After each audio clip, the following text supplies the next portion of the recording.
Finally حرم امام حسین علیہ السلام کو عاشور کے لیے آمادہ کر دیا گیا ہے۔ حرم میں چاروں طرف آپ دیکھ رہے ہیں سیاہ چادریں نصب کی گئی ہیں۔ یہاں پہ انشاءاللہ کوشش ہے جتنی چادریں حرم امام حسین علیہ السلام میں نصب کی گئی ہیں ان پہ کیا کیا جملے لکھے ہوئے ہیں، کیا کیا احادیث لکھی ہوئے معصوم کی، کیا سلام لکھے ہوئے، ان سب کا انشاءاللہ آپ کے ساتھ وہ جہاں جہاں جو چادر نصب کی گئی ہے اور اس کا مطلب کیا ہے جو عربی عبارت ہے آپ کے ساتھ شیئر کریں گے۔ یہ سامنے امام حسین کی مقتل ہے، بالکل پچھلے سال جیسے تیار کی گئی تھی اس سال بھی، یا حسین یا حسین یا حسین، اوپر یا ذبیح، درمیان میں یا ثار اللہ، یا قتیل العبرات، یا حسین یا سید الشہداء، یا حسین مظلوم، یا ابا عبداللہ، یا اسیر القربات، اس طرف یا قتیل العبرات، آخر میں یا اسیر القربات، درمیان میں امام حسین کے باقی القاب۔ گنبد امام حسین سے مولا کے حسین کے حرم کے گنبد کی زیارت کر کے اپنی نگاہوں کو پاک کریں، اور اس کے بعد انشاءاللہ ہم شروع کرتے ہیں۔ وہ احادیث جو حرم میں یہ چاروں طرف لکھی ہوئی ہیں ان کا مطلب کیا ہے، اوپر جو سلام لکھے ہوئے ہیں ان کا کیا مطلب ہے۔ یہ حرم امام حسین علیہ السلام کا گنبد آپ کی آنکھوں کے سامنے ہے۔ معصوم امام ارشاد فرماتے ہیں اس گنبد کے نیچے مانگی ہوئی کوئی دعا پروردگار رد نہیں کرتا۔ امام حسین کا گنبد کو نگاہوں میں رکھ کے ایک دعا سب مل کے کریں، اللہم عجل لولیک الفرج، اللہم عجل لولیک الفرج۔ یہ کل دوسری سائڈ سے کل جو ویڈیو بنائی تھی اس میں نے دکھایا تھا، یہ زری کا جو حصہ ہے اس کے چاروں طرف یہ ساری اوپر زیارت عاشورہ لکھی ہوئی ہے، السلام علیکہ یا ابا عبداللہ، السلام علیکہ یا ابن رسول اللہ، یہ اوپر ساری چاروں طرف مکمل زیارت عاشورہ لکھی ہوئی ہے۔ اطراف میں پچھلی دفعہ کچھ سلام لکھے گئے تھے، اس دفعہ الحمدللہ میری بڑی خواہش تھی ان ایام سے پہلے کہ اس بار جو چادر نصب ہوں پہلے کی طرح ان پہ احادیث لکھی جائے، تو وہی احادیث لکھی ہیں، اور ممکن ہے ویڈیو تھوڑی لمبی ہو لیکن میں امام حسین کے حرم میں کھڑا ہو کے آپ سے یہ وعدہ کرتا ہوں کہ آپ کا وقت ضائع نہیں ہوگا۔ چلتے ہیں ان احادیث کی طرف۔ قال احد الامامین الصادقین علیہم السلام، امام باقر یا امام صادق سے یہ حدیث ہے، مولا فرماتے ہیں ان اللہ عوض الحسین من قتلہ ان الامامۃ من ذریتہ، شہادت حسین کے عوض اللہ نے امام حسین کو کچھ چیزیں عطا کی، ان میں سے ایک چیز یہ ہے امامت کو نسل حسین میں رکھا، حسین کی نسل سے سارے امام ہوئے۔ والشفاء فی تربتہ، حسین کی تربت میں کربلا کی خاک میں اللہ نے اثر شفا رکھا۔ واجابت الدعاء عند قبرہ، اور حسین کی قبر کے پاس استجابت دعا، اللہ نے حسین کی شہادت کے عوض امام حسین کو یہ تحفہ دیا کہ حسین کی قبر کے پاس جو دعا کی جائے پروردگار رد نہیں کرتا۔ اور ولا تعد ایام زائریہ جائعا وراجعا من عمرہ، حسین کی قبر کی طرف آتے ہوئے اور واپس جاتے ہوئے جتنے دن ایک زائر حسین کی زیارت کے سفر میں گزارتا ہے، پروردگار وہ دن، وہ مہینہ ہو، وہ سال ہو، وہ جتنے دن ہو، پروردگار اس کی زندگی میں ان کو شمار نہیں کرتا۔ مثلا ایک شخص کی زندگی ہے 50 سال 1 مہینہ، تو امام حسین کی زیارت کے لیے وہ آ گیا، یہ جو 1 مہینہ امام حسین کی زیارت کے سفر میں اس نے گزارا یہ اس کی زندگی میں نہیں لکھا جائے گا، یہ اس کو ایک امام حسین کی طرف سے ایکسٹرا ایک تحفہ دیا جائے گا۔ آگے قال الامام جعفر بن محمد صادق، امام جعفر صادق علیہ السلام ارشاد فرماتے ہیں من زار قبر ابی عبداللہ علیہ السلام عارفا بحقہ کانا کمن زار اللہ عز وجل فی عرشہ، امام صادق فرماتے ہیں جس نے کربلا میں میرے جد حسین علیہ السلام کے حق کی معرفت رکھتے ہوئے ان کی زیارت کی، گویا اس نے عرش پہ اللہ کی زیارت کی۔ اللہ اکبر۔ ایک عربی زبان میں نوحہ تھا، اس کا پہلا جملہ یہ تھا زائرک واللہ زائر اللہ، باخدا آپ کا زائر در اصل اللہ کا زائر ہے، جس نے آپ کی زیارت کی گویا اس نے عرش الہی پہ اللہ کی زیارت کی، کسی عام بندے کا قول نہیں، امام صادق کا فرمان ہے۔ آگے چلتے ہیں، پھر امام جعفر صادق کی ایک حدیث لکھی ہے، اور میرے خیال میں حسین کے زائر کی اس سے بڑی کوئی عظمت نہیں ہو سکتی۔ جتنے زائر کربلا میں آتے ہیں گفتگو کا موقع ملے تو ان کو یہ حدیث ضرور سناتا ہوں۔ امام حسین کی زری کے اوپر یہ حدیث لکھی ہوئی ہے جو ابھی آپ دیکھ رہے ہیں، یہ حدیث امام حسین علیہ السلام کی زری کے اوپر سونے سے لکھی ہوئی یہ حدیث ہے، امام حسین کی زری پہ۔ زائر حسین کی عظمت اگر آپ دیکھیں تو کتابیں بھری پڑی ہیں، مگر میرے خیال میں اس سے بڑی زائر کی کوئی عظمت نہیں ہو سکتی جو امام صادق نے بیان کر دیا۔ مولا فرماتے ہیں ان فاطمہ بنت محمد علیہ السلام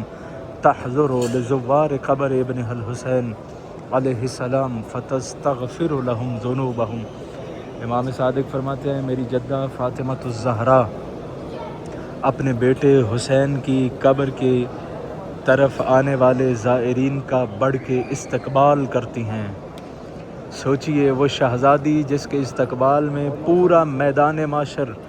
قدموں پہ کھڑے ہو کے سر جھکا کے منتظر ہوگا، وہ منظر جو امام صادق نے فرمایا تھا کہ میدان معاشر میں ایک ندا آئے گی، یا اہل معاشر غضوا ابصارکم حتی تمر فاطمہ بنت محمد، اے اہل معاشر اپنی نظریں جھکا لو یہاں تک کہ فاطمہ بنت محمد گزر جائیں۔ تمام مخلوقات 1.25 لاکھ انبیاء اپنی امتوں کے ساتھ سر جھکا کے کھڑے ہوں گے شہزادی کے احترام میں۔ وہ بی بی کس کے لیے کھڑی ہے؟ امام صادق فرماتے ہیں میری وہ زخمی پہلو والی دادی اپنے بیٹے حسین کے زائرین کے استقبال کے لیے کھڑی ہوتی ہیں، اور شہزادی کرتی کیا ہے؟ فتستغفر لهم ذنوبهم، اپنے بیٹے حسین کی قبر کی طرف آنے والے ہر زائر کے لیے استغفار کرتی ہیں، خدایا میرے بیٹے کے عزاداروں کے، میرے حسین کے زواروں کے گناہ بخش دے۔ قال رسول اللہ محمد صلی اللہ علیہ وآلہ کل عین باقیۃ یوم القیامہ الا عین بقت علی مصاب الحسین فانہا ضاحکۃ مستبشرۃ بنعیم الجنہ۔ رسول اللہ صلی اللہ علیہ وآلہ وسلم کا فرمان ذیشان ہے، سرکار ختمی مرتبت فرماتے ہیں کہ بروز قیامت ہر آنکھ رو رہی ہوگی، کل عین باقیہ، ہر آنکھ رو رہی ہوگی روز قیامت، الا سوائے ایک آنکھ ہے۔ وہ آنکھ کون ہے؟ فرمایا عین بقت علی مصاب الحسین، وہ آنکھ جو میرے بیٹے حسین کے غم میں آنسو بہاتی ہے۔ پیغمبر فرماتے ہیں بروز قیامت ہر آنکھ پریشان ہوگی، ہر آنکھ رو رہی ہوگی، الا عین بقت علی مصاب الحسین، سوائے وہ آنکھ جو میرے بیٹے حسین کے غم میں آنسو بہایا کرتی تھی۔ وہ آنکھ فإنہا ضاحکۃ مستبشرۃ بنعیم الجنہ، جنت کی نعمتوں کو دیکھ کے وہ آنکھ مسرور ہو رہی ہوگی۔ تو پیغمبر کی اس حدیث سے پتہ چلتا ہے کہ جنت کی نعمتوں سے مسرور فقط وہی آنکھ ہوگی جو اس دنیا میں حسین کے غم میں آنسو بہایا کرتی تھی۔ پھر پیغمبر کی ایک حدیث لکھی ہے، قال رسول اللہ صلی اللہ علیہ وآلہ وسلم ان الحسین بن علی فی السماء اکبر منہ فی الارض، ان الحسین بن علی فی السماء اکبر منہ فی الارض وانہ لمکتوب عن یمین عرش اللہ مصباح ہدی وسفینۃ نجات۔ پیغمبر فرماتے ہیں زمین میں جو حسین کی عظمت آپ کو بتائی گئی ہے، آسمان میں حسین کی عظمت کے اس سے کہیں زیادہ شہرت ہے۔ جو شہرت حسین کی زمین پہ ہے، آسمان پہ اس سے کہیں زیادہ شہرت ہے۔ اور پیغمبر فرماتے ہیں میں نے عرش الہی کی دائیں طرف یہ لکھا ہوا دیکھا، اللہ کے عرش کی دائیں طرف لکھا ہوا ہے مصباح ہدی وسفینۃ نجات، کہ حسین ہدایت کا چراغ اور نجات کی کشتی ہیں۔ سبحان اللہ۔ میری کوشش ہوگی جتنی احادیث حرم امام حسین میں لکھی گئی ہیں یہ ساری ترجمے کے ساتھ آپ کو سناؤں۔ آج کے اس ویڈیو میں یہ آخری حدیث ہے، پیغمبر کی حدیث ہے، قال رسول اللہ محمد صلی اللہ علیہ وآلہ وسلم الا وان الحسین باب من ابواب الجنہ،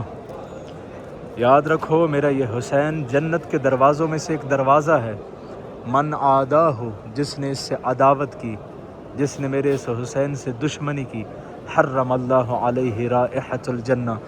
جنت کی فکر چھوڑے پروردگار جنت کی خوشبو بھی اس پہ حرام کر دے گا۔ جس شخص نے میرے حسین سے عداوت کی، میرے حسین سے دشمنی کی، اللہ اس پہ جنت کی خوشبو بھی حرام کر دے گا۔ یہ صرف اس حصے میں جو تقریباً 5-7 احادیث لکھی ہوئی ہیں یہاں پہ وہ ترجمے کے ساتھ آپ کے سامنے پیش کی ہیں۔ اگر آپ کو یہ اچھا لگا مجھ حقیر کے حق میں دعا کیجیے گا، امام حسین علیہ السلام کی عزت بھری بارگاہ سے آپ سب کے لیے دعا گو ہوں میرے مولا آپ سب کو اپنی بارگاہ میں حاضر ہونے کی سعادت نصیب فرمائے۔ کریم کربلا اپنے تمام عزاداروں کو کربلا معلیٰ میں عزاداری برپا کرنے کی، کربلا کی زیارت کی سعادت نصیب فرمائے۔ ایام عاشورہ میں انشاءاللہ ہر روز آپ تمام احباب کی نیابت میں ذریعے حسین کے روبرو بیٹھ کے زیارت عاشورہ کی تلاوت کروں گا. وہ تو ہر روز ہوتی ہے، مگر ایام عاشورہ پہلے جو 10 روز ہے عشر اولی محرم الحرام کا، اس کے لیے شرط یہ ہے جتنے مومنین یہ ویڈیو دیکھ رہے ہیں آپ اپنے وطن میں اپنے گھر میں کہیں بھی زیارت عاشورہ کی تلاوت کریں، اپنا نام لکھ کے ارسال کریں اس ویڈیو کے نیچے، کسی دوسری ویڈیو کے نیچے، واٹس ایپ پہ، فیس بک پہ، کسی پلیٹ فارم پہ آپ نے نام لکھ کے صرف اتنا لکھنا ہے کہ میں نے زیارت عاشورہ کی تلاوت کی. یہ بندہ حقیر امام حسین کی زری کے سامنے بیٹھ کے آپ کا نام لے کے آپ کی نیابت میں زیارت عاشورہ پڑھے گا عشر اولی. یہ التجا ہے آپ سب سے، عشر اولی میں پہلے 10 دن آپ امام زمان کے ظہور میں تعجیل کی دعا کو ذہن میں رکھتے ہوئے زیارت عاشورہ کی تلاوت کریں، اپنا نام لکھ کے بھیجیں. میں آپ کی نیابت میں امام حسین کی زری کے سامنے بیٹھ کے، نہ صرف امام کے حرم میں، وعدہ کر رہا ہوں امام حسین کی زری کے سامنے بیٹھ کے جو نام لکھ کے بھیجے گا اور امام زمان کے ظہور میں تعجیل کی یہ دعا ذہن میں رکھ کے زیارت عاشورہ کی تلاوت کرے گا، میرا وعدہ رہا میں ان سب کی نیابت میں حسین ابن علی کی زری کے سامنے بیٹھ کے زیارت عاشورہ کی تلاوت کروں گا عشر اولی محرم الحرام میں. اور اگر آپ چاہتے ہیں کہ جتنی احادیث لکھی ہیں امام حسین کے حرم میں، احادیث سے ہٹ کے اوپر جو سلام لکھے ہوئے ہیں، دیکھیں نا، السلام علیکہ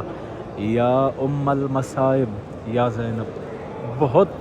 درد بھرے جملے، بہت مصائب والے سلام لکھے ہوئے ہیں. اگر آپ چاہتے ہیں کہ باقی احادیث اور سلام ترجمے کے ساتھ آپ سب عزاداروں کے لیے ایام محرم میں پیش کروں تو اپنی رائے کا اظہار کریں. انشاءاللہ اگر آپ چاہتے ہوئے تو باقی جتنی احادیث لکھی ہیں ان سب کا بھی ترجمہ آپ کے ساتھ شیئر کروں گا. اجازت دیجیے، مولا کی بارگاہ میں آخر میں آپ سب کی نیابت میں سلام عرض کرتا ہوں. السلام علیکہ یا ابا عبداللہ،